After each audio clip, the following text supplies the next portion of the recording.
Hey, plugs! Welcome to episode 9, y'all. Episode 9 of Women Unplugged podcast. Okay, today's episode is going to be love languages, overcoming past traumas.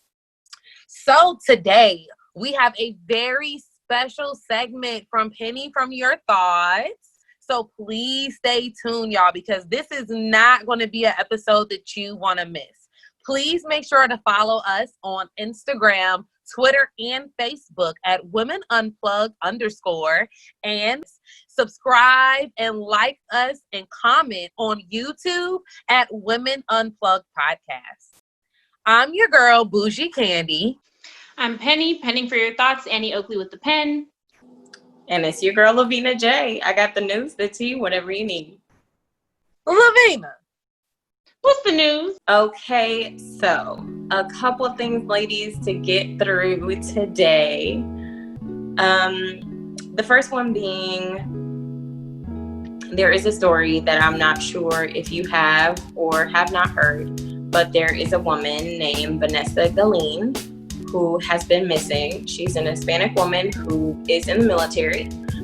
According to NBC 12 and also the Washington Post, she has been missing for over 2 months.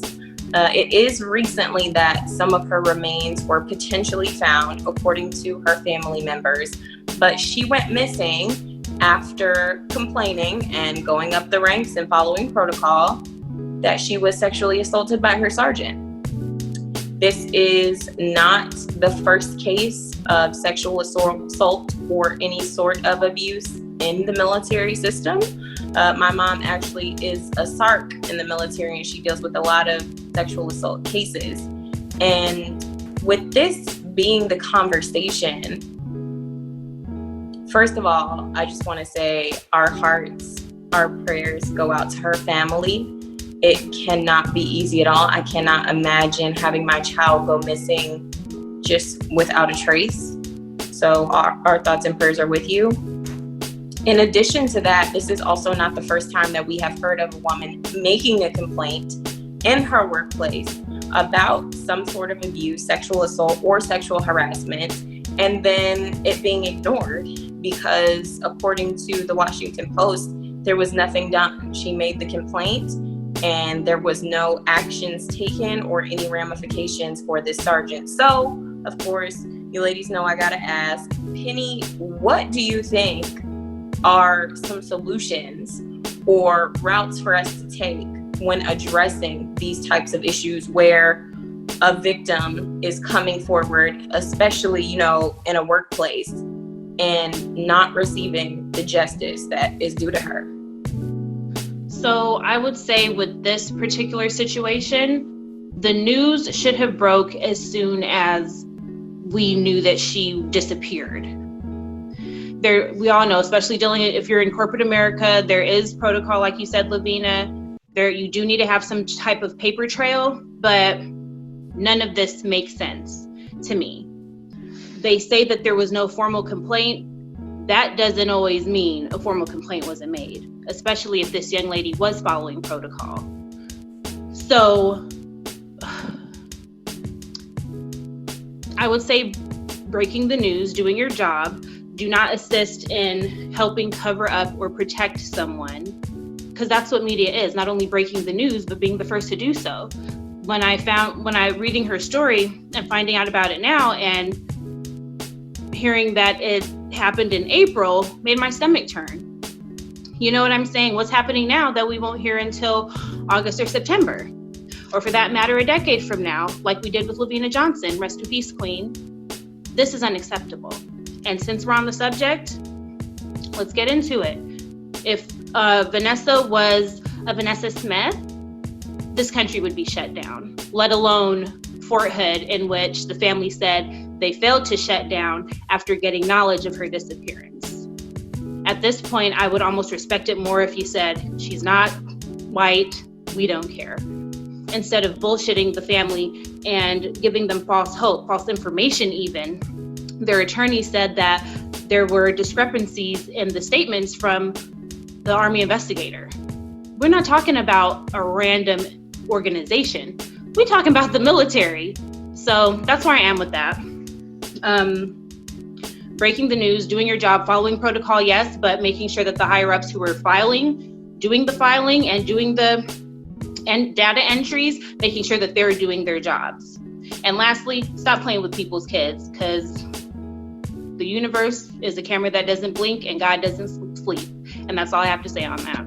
Period. And you said it. I don't think you could have said it any more perfectly. There is so many ways to look at this. Like I said, my mom literally works in sexual assault response in the military.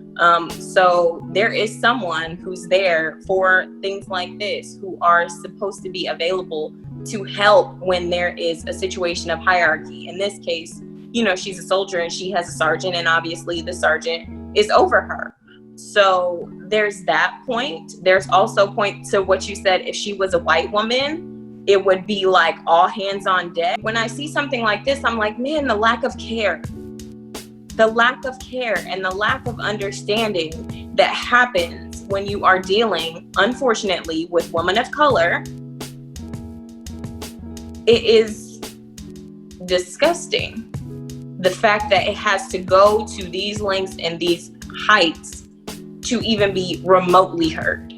So of course, you know, Candy, I gotta ask you, how do you feel? Because it would seem in the state of our country now that the victims end up actually getting blamed instead of supported. So how do you feel about that? I feel like we're always getting the blame, male or female. So from a female's perspective, you can say that victims get the blame because the woman's always lying, or we wanted it, or we did something to evoke that, right? You know, depending on the way we dress, or depending on the way we talk, or the way we wore our hair, or too much makeup that day, to the color of our lipstick, or the gesture we made, or you laughed a little bit too long. So everything can be taken the wrong way and can be blamed on the female. But then we also have this other thing that happens where men aren't taken seriously. A man can be abused as well, and it's like, oh, you know, could be abused by his boss or a woman or someone else in the military or in other organizational structures, and they'll be like, oh, well, you know, especially if the woman's attractive, it's like, well, is that really abuse? You know? So we have this negative stigma. Either way, you know, I'm really good on doing both sides, male or female. We do have a tendency, man, when people cry forward about something, to kind of blame them, especially when it comes to abuse. Because a lot of us may feel guilt, especially if it's someone that we care about, or, you know, someone we could have been responsible for raising or caring for. We'll have a tendency to feel guilty and feel like, oh, well, we failed as a supervisor or a parent or loved one, instead of just really mental health, once again, just realizing, hey, this affected this person that I do care about, and allowing for them to really open up about it, giving them the help they need and the acknowledgement they need, instead of trying to sweep it under the rug and play the blame game and try to make people feel like it's their fault or it never really happened. So yes, I do feel like we have a big problem with it. And I think it's really key that you said men and women, because as we know, sexual assault, sexual abuse, harassment is no respecter of persons. Male, female, gender neutral, it does not matter. It happens to everyone. So the fact that we are still dealing with this, and I do want to clarify that the details of her complaint have not been highlighted or have not been put out in the media. I would assume because it's probably now under investigation with the military. So we don't know the details of her formal complaint that it was stated that she made from her family. But we do know that she went missing. There are a lot of things circling around now about, like I said, remains being found, about a potential suicide from someone who may have been involved. There are so many things out in the media right now, but we don't have any hard facts yet. But I just want to say again, our thoughts and prayers with the families, and to anyone who may be experiencing some sort of harassment or abuse, whether it be in your workplace, whether you were out, you know, at the store, wherever you are, whoever you are. If you need resources, please reach out to us for help. But in addition, just tell someone. Don't feel like you have to hold on to that. Make sure that you have somebody to confide in and somebody who will trust you and go on this journey with you, because speaking from experience, it is a journey and you don't know where it will lead you. There's so many thoughts going through your head. A lot of times the biggest one is somebody saying, well, nobody's going to believe you. Who's going to believe you after this? And that's just not true. Somebody does believe you. Somebody does hold your values and the value of who you are as a person close to their heart. So please, please, please know that you are so, so valuable. You are worth more than this whole entire world. So that is important. Again, just continuing on into our next topic, there is something that is semi-positive to celebrate, which is that recently in Louisiana, there was actually an abortion rights victory, which we don't really hear very much of, especially with the conversation, pro-life or pro-choice, which I'm sure we have all heard a million times. This one specifically, it started off, according to NPR.org, the case went to the Louisiana court. The judges and the lawyers who were looking into the reasoning behind it ended up finding a case that happened in 2016 in Texas and saw pretty much the negligence that happened. And since they did, they took that example and they paid it forward and ended up coming out with a victory to be able to allow people actually hands-on abortion rights. So, like I said, there's a lot of different conversations that go into this. Pro-life and pro-choice definitely being one. However, I just want to know your opinion on abortion laws in general. And I'll go ahead and start with Candy, but why do you feel like it is important to have abortion laws, or why do you feel like it is not important? I feel like it's important to have them because anything can happen. And I feel like women should ultimately have the ultimate say-so in what happens with bringing forth a life. I say that for statistical reasons, with so many families being single-headed households. I feel like it takes two to make a baby. So it should be two. Children naturally want both parents there. Whether it ends up that way or not, who's there to say, but at least going into it with that type of mindset, since it does still take two to tango ultimately, or for egg and, sperm to come together to procreate still to this day. So just keeping that in mind, that a child is naturally going to want, both of their parents, or just two beings there to naturally nurture them.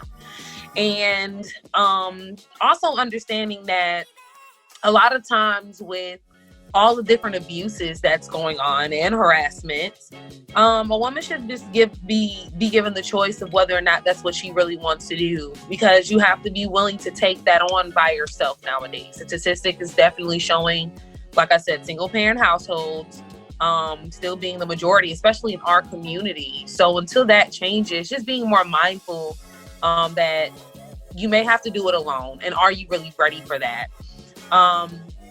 So that's how I am, pro-choice. Now, as far as, I like to get down to the technicalities a little bit.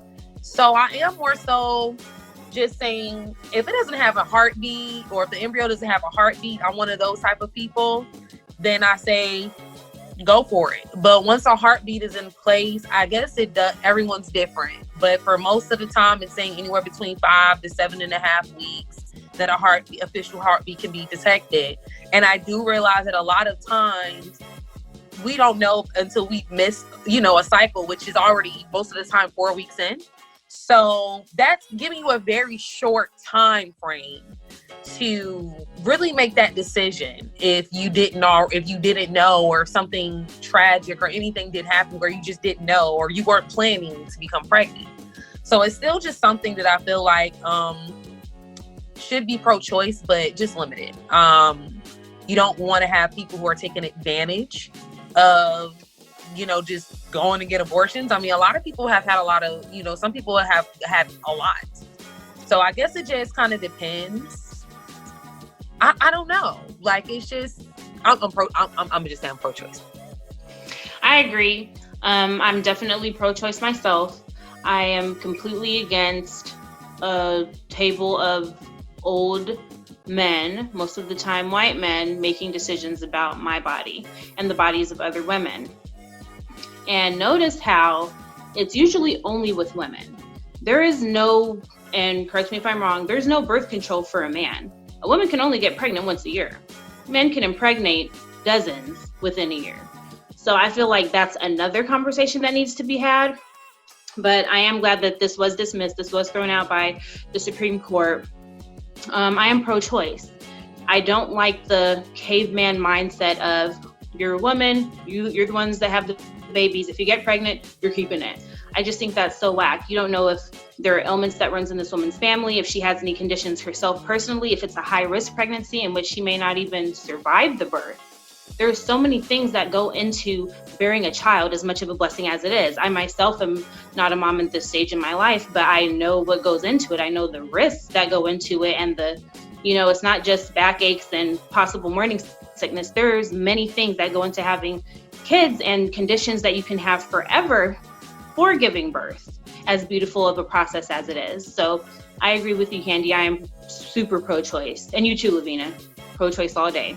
Yeah, I think, I know for me personally, as a person, Lavina J does not believe in abortion. I don't believe in it personally for myself.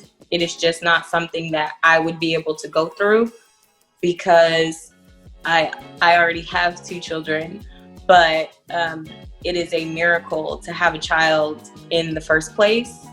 It is not guaranteed that you can. There are some women who can and some who can't. So I am blessed to be a part of the women who can, and that I've had 2 pregnancies that I bore 2 healthy children. I am also pro-choice in the conversation because I feel like as it regards abortion, that is between you and whatever higher power you believe in. For me, it's God, so that's between you and Jesus. But whatever you believe is for you. It's between you and that higher power. Like, I don't have a hell or a heaven to put anybody in. That's not my business. And it's not my place to tell another woman what to do with her body. In regards to actual abortion laws, though, I do think that we should have them. I think that there needs to be things in place for the questions that are not asked. Because a lot of times, we go through life, and even word to, the Ahmaud Arbery case, nothing could be charged as a hate crime in the beginning until we had a hate crime law. If there was no law in place, then, his murderers would have been, accused of something else and gone to trial for something else. But now they can add that hate crime in there because that's actually what it was. So I'm not saying that I know how to do it well. That would definitely take somebody more educated than me in that area to figure it out. But I think that there has to be something in place for the unknowns. So there's some sort of black and white, because there's some things in me being pro-choice that I don't agree with, like having an abortion at 20 weeks. That don't make no sense to me. So even though I support, a woman doing what's best for her and her body, that baby is halfway ready to come into the world. I do not agree that somebody should be able to kill it. Now, do I think we need more in place because America also has a huge problem with orphans? There's a lot of people who have babies and then don't take care of them. So that is the other side. Like, are we going to put statutes and programs and buildings and things in place so that these children can have a home, that they not be homeless, in addition to potentially being parentless, if that is the way that somebody chooses to go because they don't believe in abortion? There are so many ways to go about it, but at the end of the day, we do need laws in place for things like that, but we also need things in place for the unknown. Like I said, having something on the back end that supports the lives of these unborn children. If you're going to tell somebody what to do with it, you got to tell somebody where they can go. What's the resource? What can they do? You can't just say, no, don't do it, you're a murderer, and then no one cares about these children after that. People aren't racing to go get these children. So that's where I am on it. I do think it would be important for us to have them, but I don't know how to have them and include all of the things that I just said. So if there's somebody out there and you the next one, please, please, please do it. And I would be happy to support for one. So ladies, that is the news for today. So the penny for your thoughts segment is going to be overcoming past traumas. So the quote is in relation to that.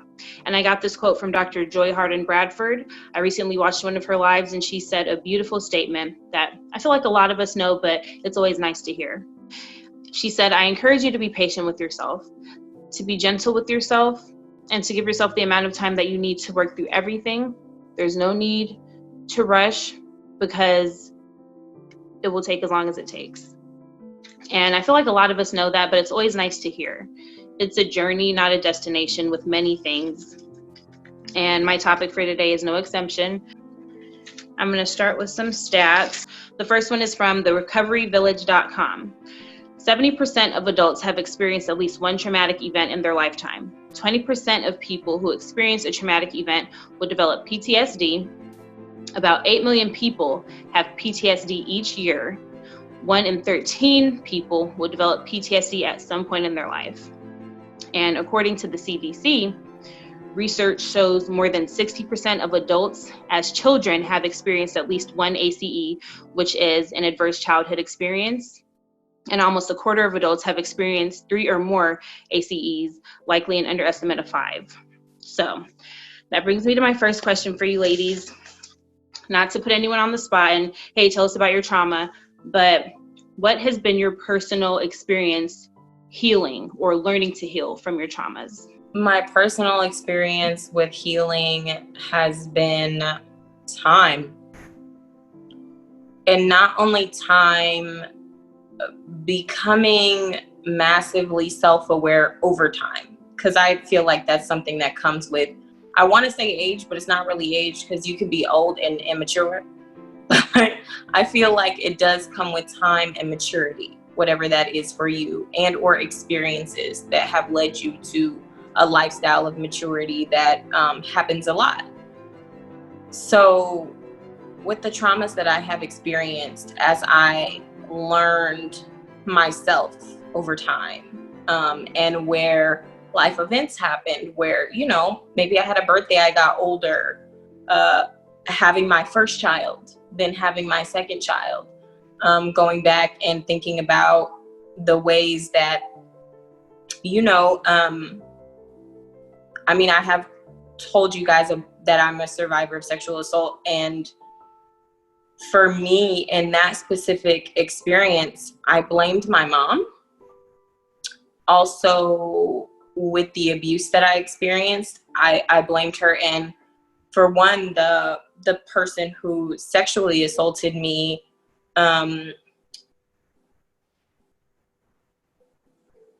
she was the daughter of my mom's friend at the time. And so,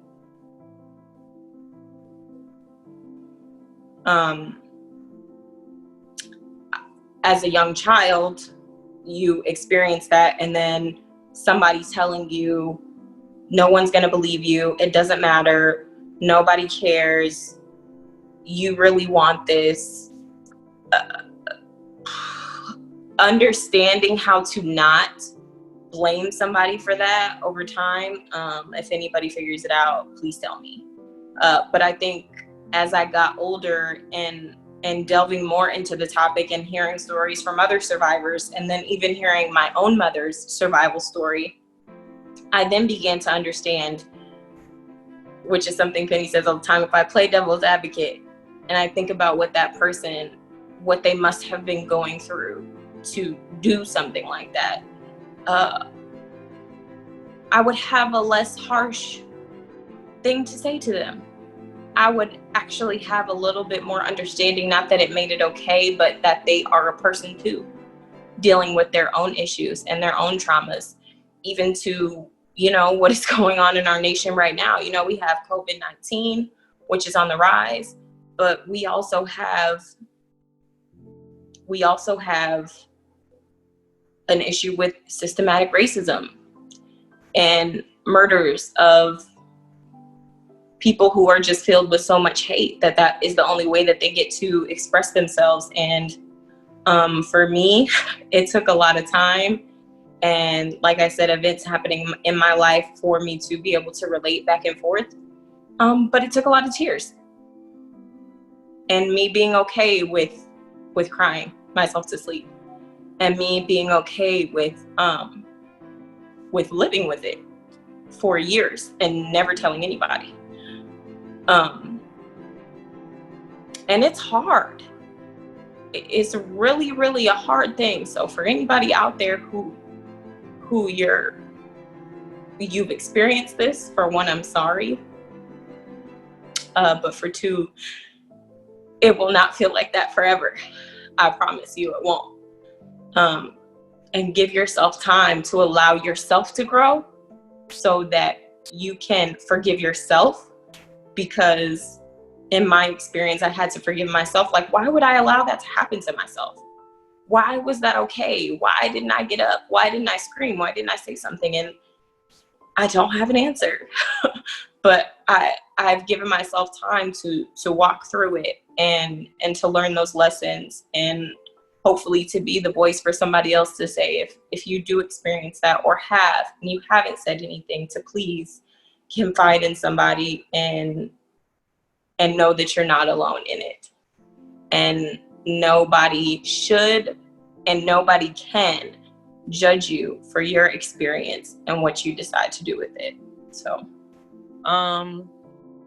I used to rebel against my mom growing up because my mom grew up in New York. She was the youngest and the only girl, so she had got propositioned for abuse a few times by some older cousins, when my grandmother was very protective over her being the only girl. So when my mom had two sons before me, so I was the only girl. My mom was extremely overprotective over me. She never really allowed for me to spend the night at any of my family members' house or be unmonitored around any older family members, unless it was like my homegirls.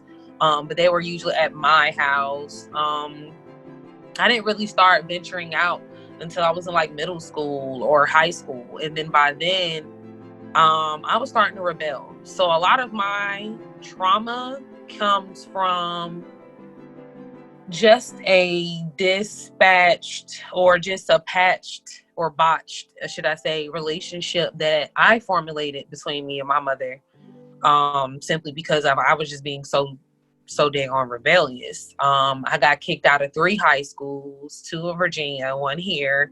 I ended up graduating from an alternative school, but my mom stayed on me so much that I still was able to get an academic scholarship.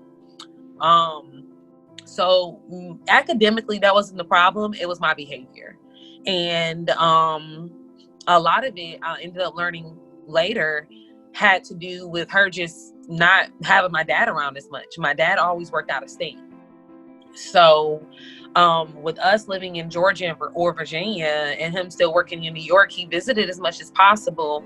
But once my dad popped up with a kid and my parents were getting divorced after, right after I graduated from college, right before I graduated from college, actually, I found out.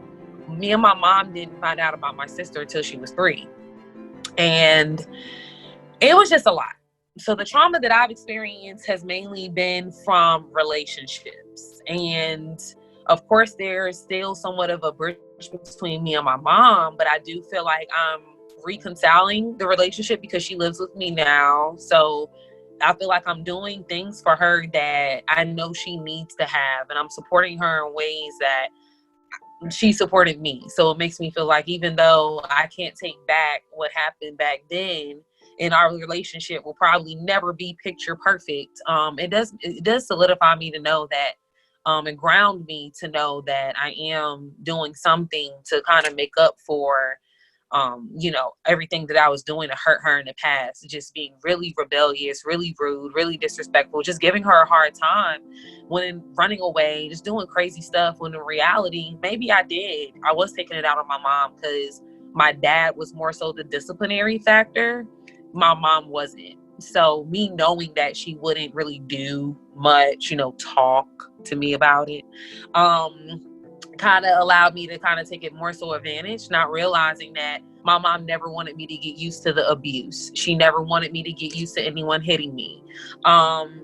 Just not looking at it the way she was looking at it, just looking at it as an immature teenager. And I had to mature, and I had to realize, like, wow, a part of me wish I would have did certain specific things differently, but not a majority, because it definitely molded me to being in the person I am today. But when it came down to when my parents got divorced, I was kind of taken back a lot. I always idolized their marriage. I always idolized the ideal of marriage. So it really took me back a lot. I'm not going to lie. To know that my dad would lie about something so major like a life. To know that my dad would make a life married to my mom. What would happen now? How was I supposed to act towards my sister that I've never met? Am I ready to be a big sister? I'm used to being the only girl and the youngest. So it was just a lot going on, and I was being young and immature, but at the same time, it wasn't something that was welcoming or that I was included in. This was something that I was kind of just thrown into, like my mom was. My mom was really tore up. Like this was probably the strongest woman I ever had in my life or ever seen, and to see her so emotionally just I don't want to say broken, but just challenged, and just not knowing what's next, just literally not knowing what's next, thinking you have your whole life planned out, and to not know what's next for the first time in probably 40 years. It was a lot. So it was difficult for me and my immediate family, me and my brothers. We definitely had to step up to the plate, and we still are. So it was a lot. It definitely made me question men, and it still made me keep my eyes open on people's motives and how people can just change. People can naturally grow apart, but people aren't always honest about it. So it made me kind of be a little bit more wary about long-term relationships. But in all, trauma hits us in different ways, and all, like Lavina said, it's just time. I haven't been through any type of physical abuse, but I can definitely say with just the emotional and mental, it just takes time. It's still something that I'm dealing with. I'm trying not to categorize certain characteristics of men or whatever the case may be, but when you put something on a pedestal, or when you have something taken away from you that you thought you had, that it takes a while for you to just kind of get back grounded or get that back. Thank you both ladies for sharing your experience. I know it's going to help all of our plugs, anyone who comes across this episode. And I know it wasn't easy for you guys to share. Me personally, my first major trauma happened with my parents divorcing when I was about 9. And it really broke me, but more so the way I ended up being treated when my father moved out is what really did it. I dealt with a lot of bullying growing up, a lot of being told certain things that were just completely unnecessary. Lots of verbal, mental, emotional abuse happened, and it didn't start or end in school. And for me, healing as an adult at 29 years old, I still deal with it. I still get triggered, but I have definitely improved over the years on bringing myself into the moment, because I'm guilty of getting triggered, and I'm a little girl that can't defend herself. And I'll either shut down or I'll lash out, because I'm not a little girl anymore. And you just get like that. Instead of doing that, I've learned to just take a deep breath, ground myself, express myself, as calm and collectively as I can. And, I pray, I meditate. Working out has helped, but it's really, truly a journey. It's really a journey. Mending the relationships with my loved ones has been a journey. I have healthy boundaries in place, being that I am a grown-ass woman nowadays.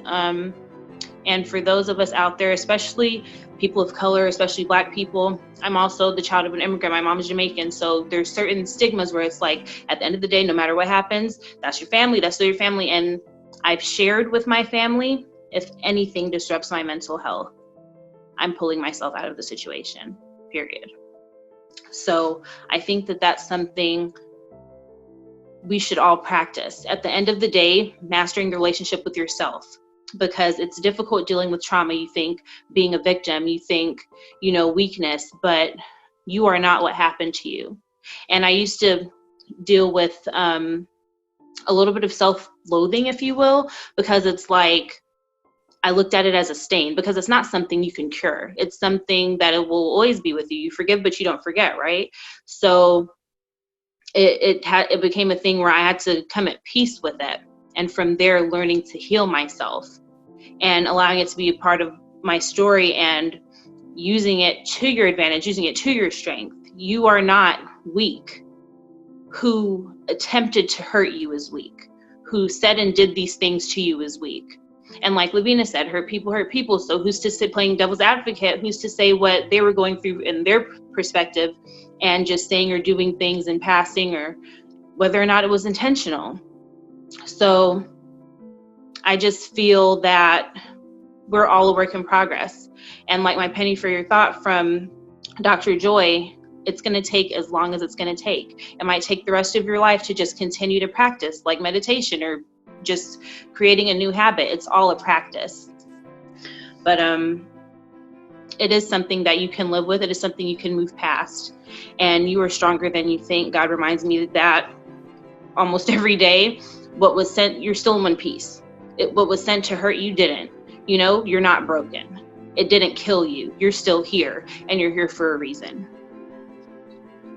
Which also brings me to my next question in terms of healing and recognizing your traumas, or maybe realizing something you didn't notice before regarding your traumas. Have you ever been triggered by a new or current relationship, particularly with something that you thought you were healed from, and it's like, oh, hold on, wait a minute, and it kind of took you back a little bit?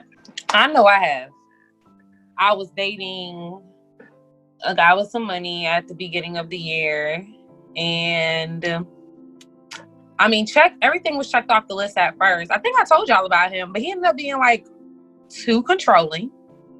And the moment that I seen that he was just very hypocritical and just didn't care about being like double standardy, kind of like, oh, well, I like it when you do this for me. And I'll be like, okay, well, I like it when you do this for me. And you not putting in equal effort, making it seem like his priorities were more than mine, or his wants were more important than mine, or his satisfaction was more important than mine. Like they say, run. That's what you do. You don't walk, you run. And I say that because everyone's different. What people want or what people don't like, everyone's different. So just knowing what you like and being true to yourself, and knowing when someone is not making you feel good or just not giving you what you want, but also being realistic to know if you're giving your partner what they want. That's the type of woman I am. I'm not really going to hoot and holler if I know that I'm not really doing what you want me to do either, okay? But if I am, and I am putting in that extra effort, and I am making sure you're satisfied, and this is, on multiple levels. Relationship is not just sexual. If I am making sure you're satisfied, or that your needs, whatever they may be, are being tended to, I would like to see equivalent effort. I don't do good with people who don't give equivalent effort. So I've seen it in my past. People will talk a great game, but then it comes down to action. So when I seen that, I found myself, everything was great at the very beginning, but once he seen like one little warning sign, I guess, on his end, he started to not really be consistent with what he wanted me to give him, but would be on my black behind if, I didn't reciprocated. So I don't like that. I'm all about reciprocation. I say the moment you see a warning sign, I don't say get up out of there, but be real with yourself with, okay, is this person just doing this? Is this situational? Am I really nagging? Or did I do something to entice this? Or is this really how this person is? And I feel like you'll know eventually.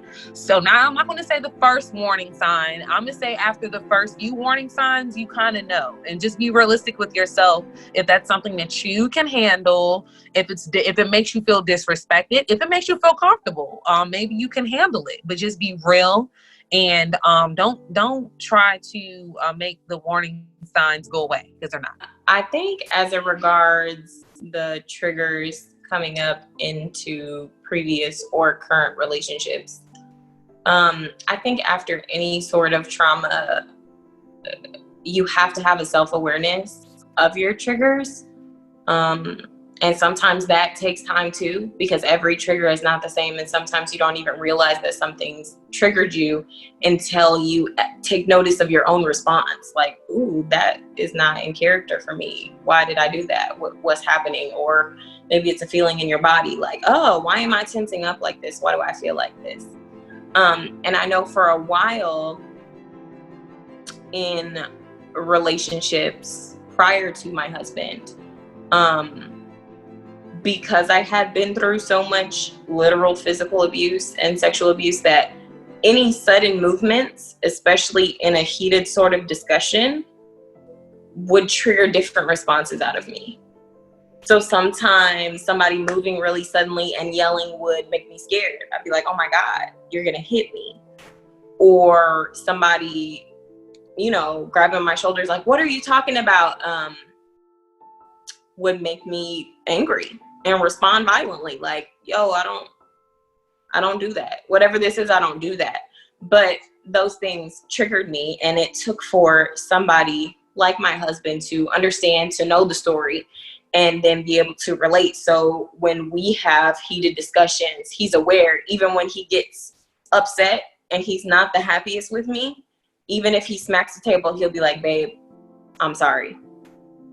But it takes for somebody who is mature and also aware, that you have then made aware through your self-awareness the things that are and are not appropriate, because they are triggers. And that just, it goes back to the self-awareness, but making sure you're having those conversations. Because if you never tell somebody, how do they know? And then how do they know how to act around you or respond? Or I've been triggered by going to a movie before and seeing it happen to the person on the movie and being like, oh my God, like I gotta go. I can't even finish this film because it's too much. But when you are not able to share those things, you do have triggers, and you do end up having experiences that no one can kind of come alongside you and be like, hey, it's okay, I got you. So to help with those triggers, you definitely need self-awareness and having those conversations. And yes, it has happened to me. And if it is happening or has happened to anybody else out there, encouragement. Those responses were definitely rang true for me. My personal experience, I'm currently dating someone, and I have been triggered in different little ways, and communication has been communication really is key to a lot of things. And like you said, Lavina, being self-aware and having a companionship or seeking companionship with someone who is also self-aware is major, because someone who may have their heart in the right place but be immature or just not there intellectually couldn't even think to like, oh, what are you talking about? Or, or just make a joke about it and not really hear what it is that you have to say. Even if they don't mean to brush it off, they don't know what to do with that information. So for me, it's been like something was said and I just shut down, and he was real cool about it. And he came to me and I told him, this is something that I deal with still, and that is one of my triggers. And he said, moving forward, I'm going to be more mindful of that because that's not my intention, you know? And like you also said, if you don't communicate it, that person's not going to know. And then it's going to, you know, manifest into, oh, they're doing this to piss me off. They've been doing it because they don't know. Now, if someone continues to do it after you let them know, that's a whole other situation, especially if it's the people who triggered your ass in the first place and started all this trauma to begin with. Okay, which brings me to my next question. What are some boundaries that you have? What are some practices you have in place to instill healthy boundaries moving forward in new relationships, current relationships, relationships with people who have wronged you, causing trauma? What do you do to just keep yourself grounded? I've been having a tendency to it was certain things that I didn't really ask at the beginning. At first, well, I've always been y'all know me, I'm very open. So I'll have an open or in-depth conversation the first time I meet someone, but I'm very mindful to keep track on answers because people be lying. I was going to say the N-word, but we elevated this year. People be lying. And I have a tendency to like always just remember what people say and just see if they lied about it or if it was something they were saying just to, you know, keep me interested or to get a reaction out of me, you know. So like we've been saying this whole time, communication, just being honest about what you want to front. If there's certain things that you're looking for or you have certain deal breakers that you know you have, then definitely kind of hint towards that. I'm not going to say first date, but first few dates, you should be hinting towards knowing certain things, certain specific things that you know that you would not be interested in or that would trigger you.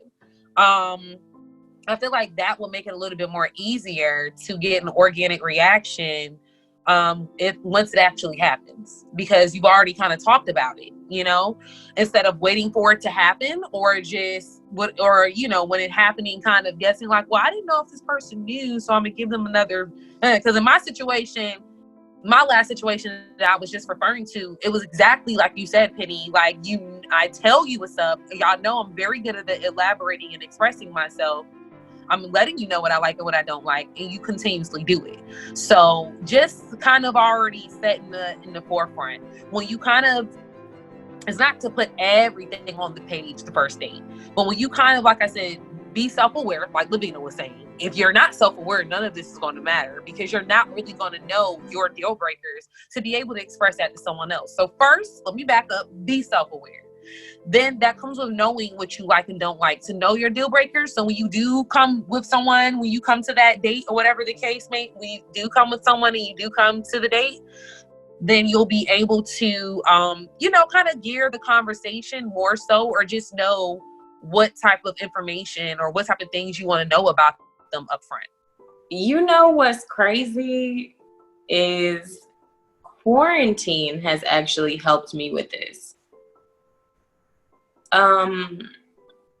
Being able to recognize my triggers and setting boundaries. And I say quarantine has helped me with this because the more I was at home in my own element, the more I have been able to be myself and be myself more authentically, and finding myself not caring about what he or she or they are thinking. And in that, beginning to be myself more authentically, one, highlighted people who just cannot be around me. And not for anything, but our personalities just don't mix. Like, I'm a super encouraging person, almost to the point that it's annoying sometimes. And somebody who doesn't get me or understand me will take that and can manipulate it, or based on their personality, it can be switched into something that to them is annoying. And if that annoys you, obviously that's not something you're going to be able to be around. But I understand that now. And in addition, you know, in me being myself and then recognizing other people's responses to me being myself, that made me, you know, I had just moved anyway, so I changed my phone number. I started deleting people from social media, things that I saw that I was like, oh, I don't agree with that, or that statement makes me feel some kind of way. I just gotta mute or delete you. Like, and it's not to say that that person is like bad or negative. Like, live your best life, boo. You do you at all times. But for me, those are the things that have helped me set boundaries, because then it highlighted those people who I'm really saying, I'm building a friendship with you. I really love you. I'm really making sure that our relationship, you know, is standing the test of time and able to go forward. That was where I was able to put my energy. So I say that to say, for everyone who's listening, use this time of quarantine that we've had. Baby, we're not going to get this back. And it doesn't matter how long it lasts. It's not going to come back again for you.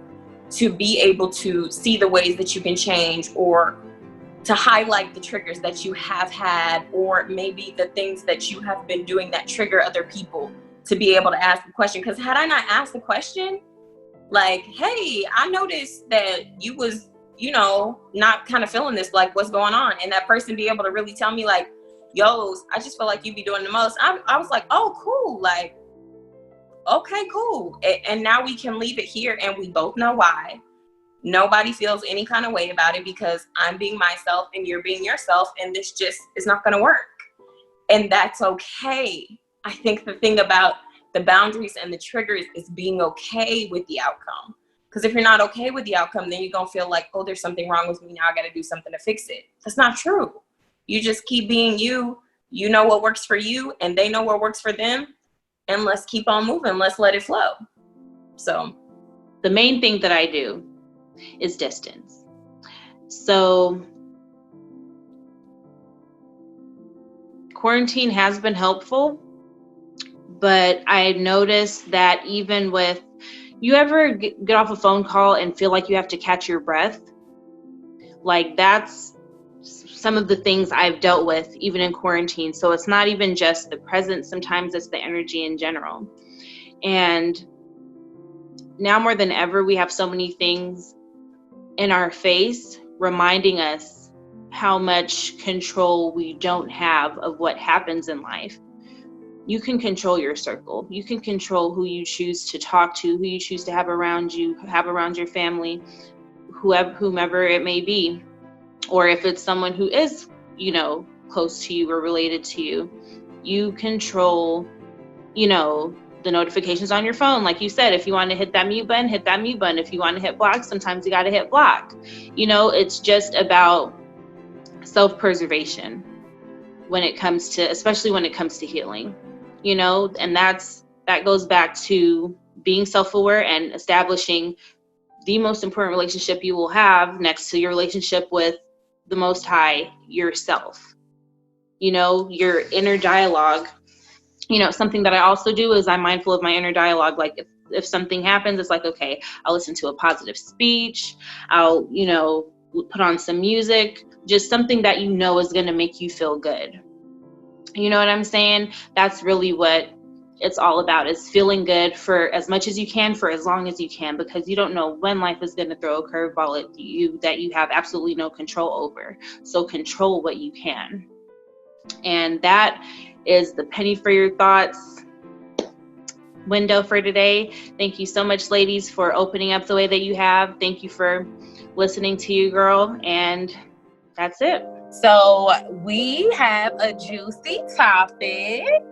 Okay, you plugs have voted the juicy topic, and the juicy topic for this 9th episode is love languages. Okay, so first, I'm gonna go over the 5 love languages so that we can all be on the same page, in the same book, in the same chapter.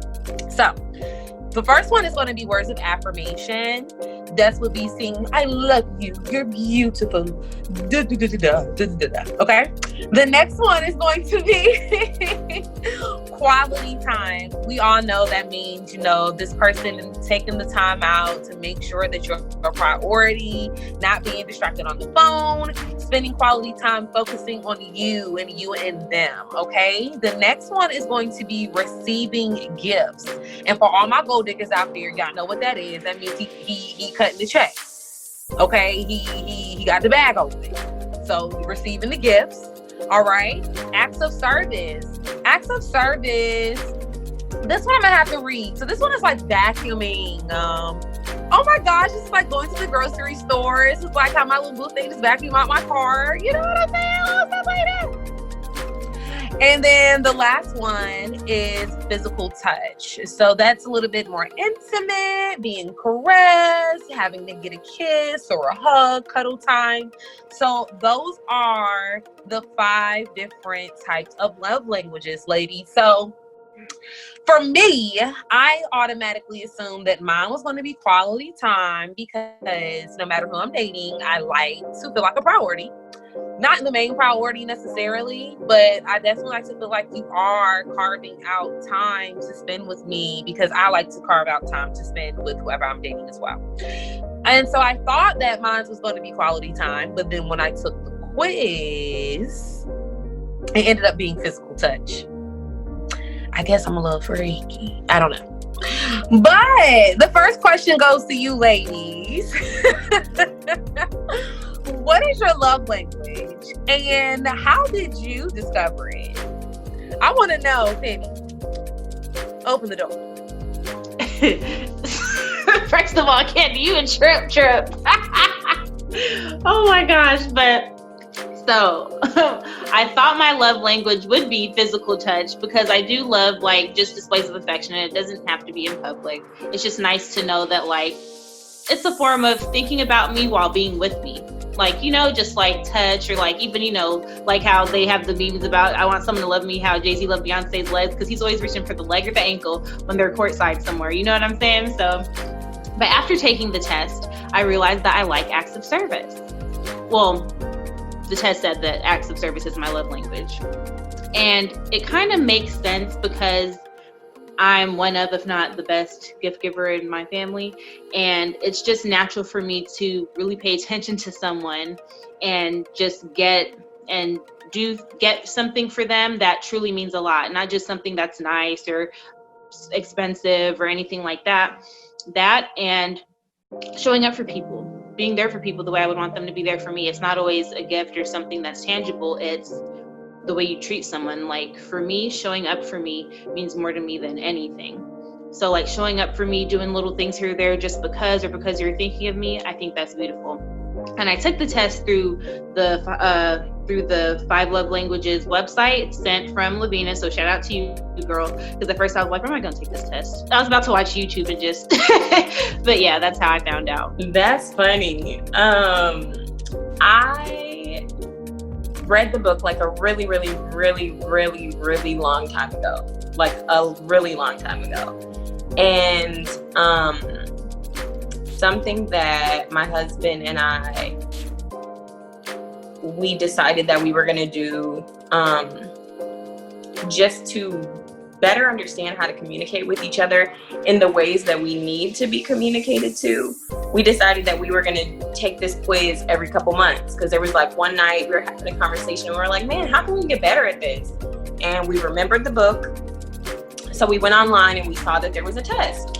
And so we decided to do the test every couple of months. And the interesting thing that I have found out is that it changes. It changes every time because it goes into, the 5 love languages. So they all end up at a level for you. So for one, mine, Candy just called me a gold digger and it's cool, I guess. But my number 1 is receiving gifts. And something that it said when taking the quiz is that it talks about, it's not just about materialism, it's about the understanding of the sacrifice that it took for you to bring me something, and how that goes into saying that I love you. But prior to this one, a few months back, mine was words of affirmation, my top one. And then prior to that, it was acts of service. But it all goes into different levels that I have been in my life. So I remember when it was first acts of service, I was pregnant with my daughter for the first time. And there's, when you're pregnant, there's a lot of things you just can't do. It is what it is. It's natural. You could barely see your feet. So, okay. At that time, it was acts of service because that was obviously what I needed. Then into words of affirmation, after I have my daughter and being in that season of the in-between before I had my son later on, that in-between space was where I dealt with a health and weight loss journey, getting back healthy after having my daughter, and not really saying great things about myself and realizing that I needed those words of affirmation or the constant saying that I love you or I support you to help me to grow, to get to the next level, being comfortable with myself after this new life transition. And now I think the receiving gifts, something that, again, quarantine, something that, again, is just so amazing to me is the fact that, first of all, y'all know I use apps for everything. I'm telling y'all, I use Postmates, Instacart, whatever I got to do to keep it safest, I do. But in a time of need, the fact that my husband will go out to the store in a time right now to me is like an unparalleled sacrifice. Like that makes me feel some type of way in a good way.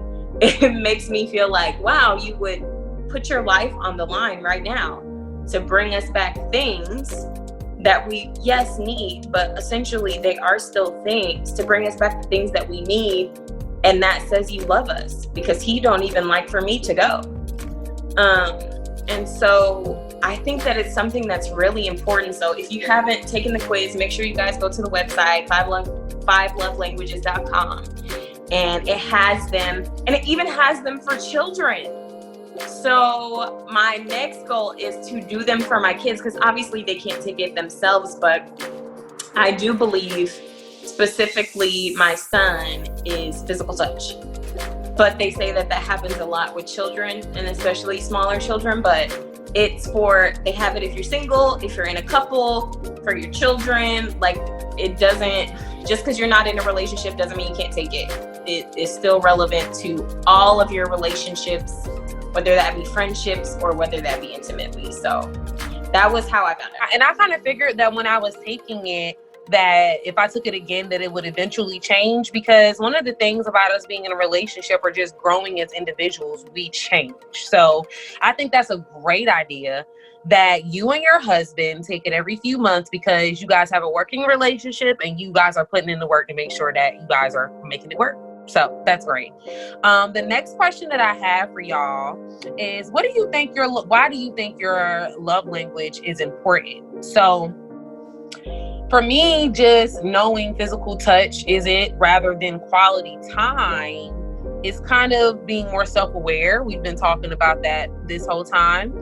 And knowing that can kind of be the finishing touch that I'm really looking for, or that may be that mood changer of why I'm feeling a little down that day, rather than especially if I've already spent quality time, then it's like, okay, well, I did see that person, so why do I still kind of feel down or unsatisfied? So just knowing the difference between really what kind of speaks to you or the inner you, I think is the determining factor on being completely satisfied or being content and satisfied. Like I was saying earlier today, you never want to be in a predicament where you are dating someone and you feel like they're completely satisfied, but you're not.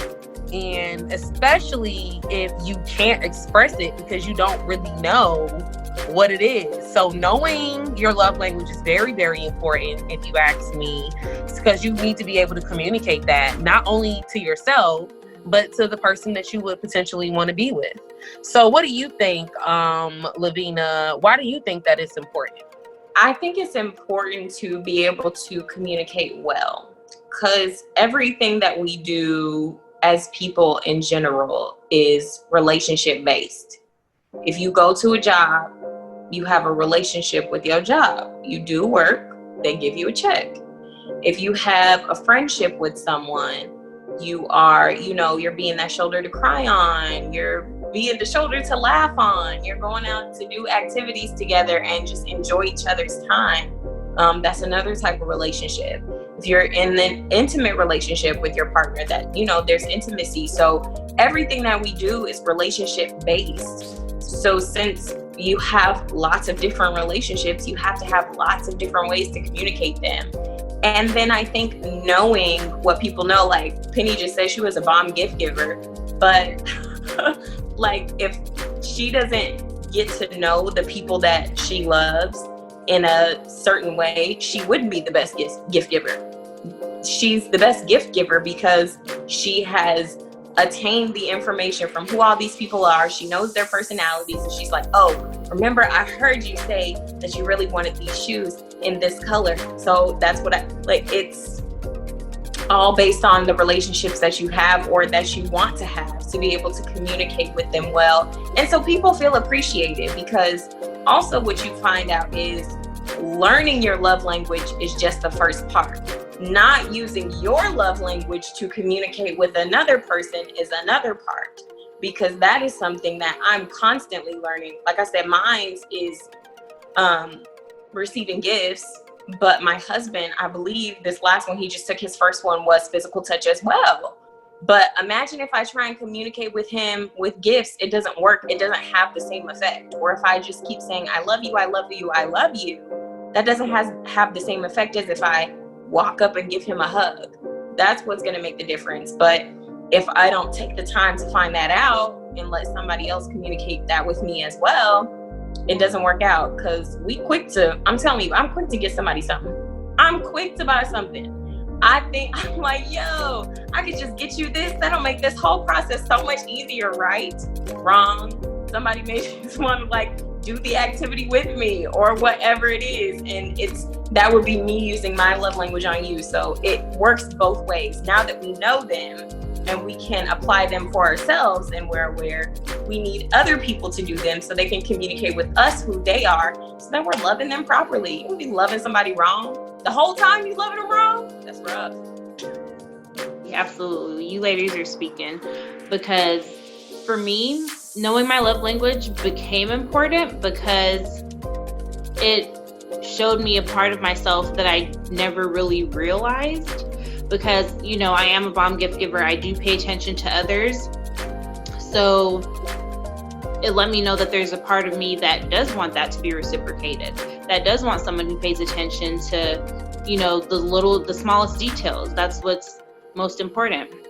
And like you also mentioned, it can change, but it's definitely a way to be more self-aware and to share it with your circle, the people the people you love and care about, for them to also take the test and leave that communication open. Because like you said, if it doesn't matter if you're saying I love you all day long, if someone wants a pair of shoes or whatever the case is, it's just about being on the same page. Because there's usually good intention behind certain things, especially if someone's acting on their love language. But it is important to know the other person so that there can be balance. That is so true. So the next one I have, and I want both of you ladies to answer first, because I really, really, really want to get your perspectives on it before I give mine.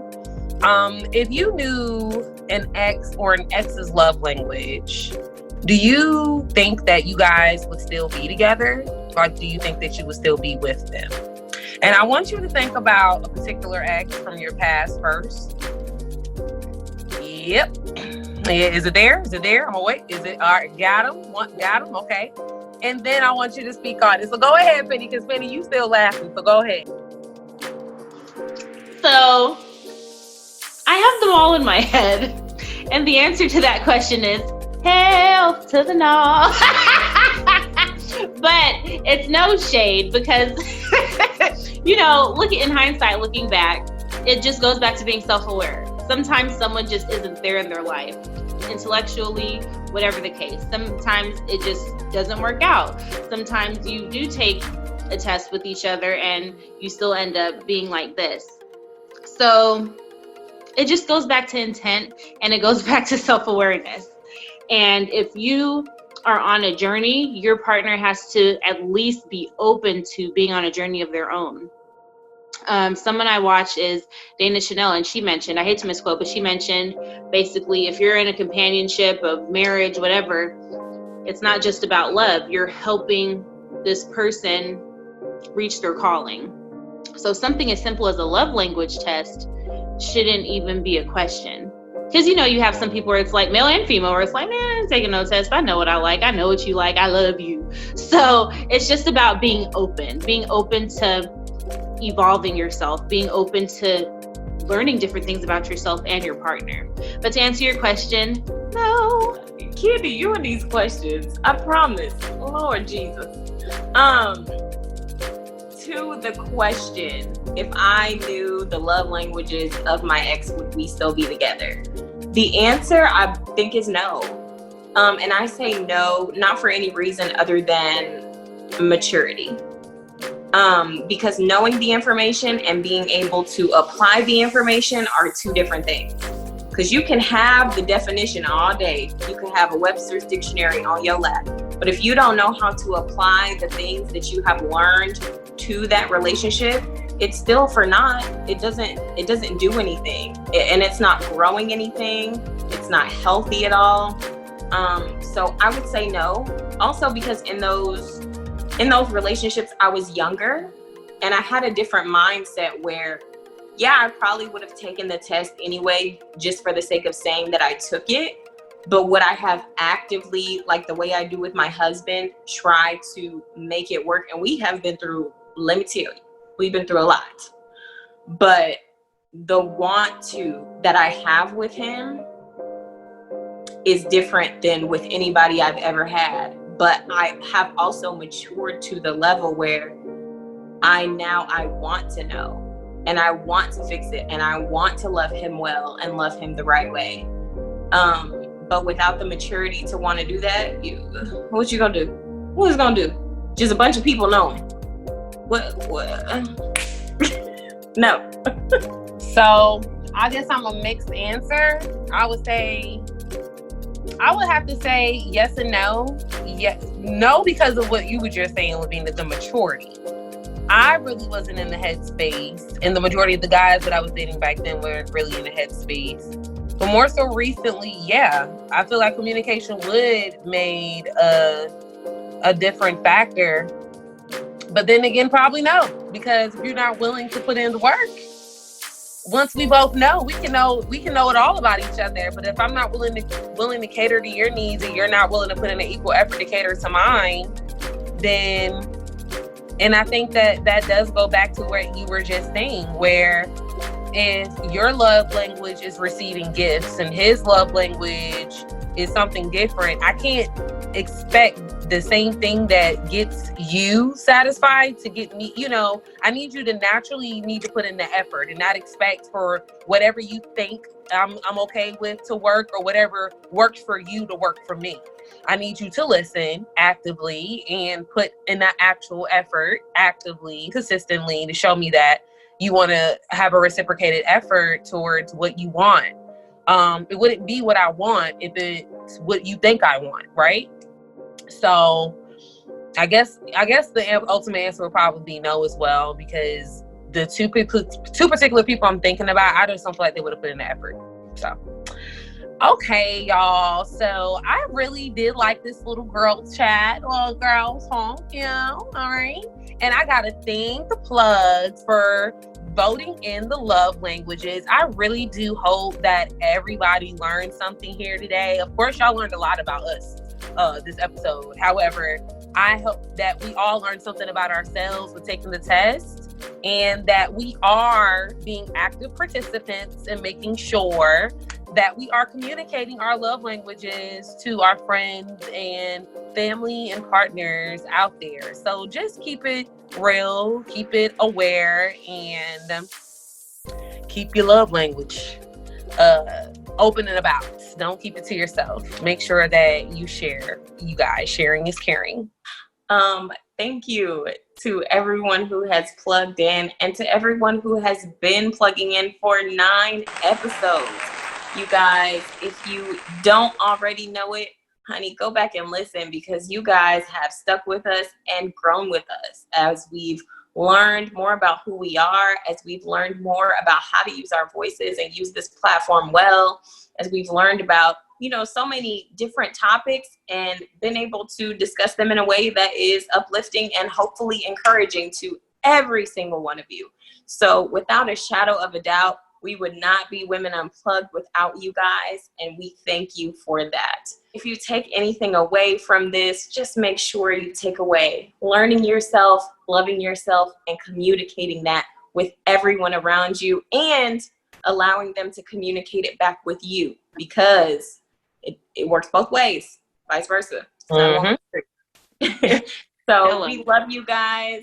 Please make sure you follow us on all of our social platforms. That is Facebook, Instagram, and Twitter at Women Unplugged _, and of course on YouTube at Women Unplugged Podcast. So thank you, Flex. Thank you guys. We love you.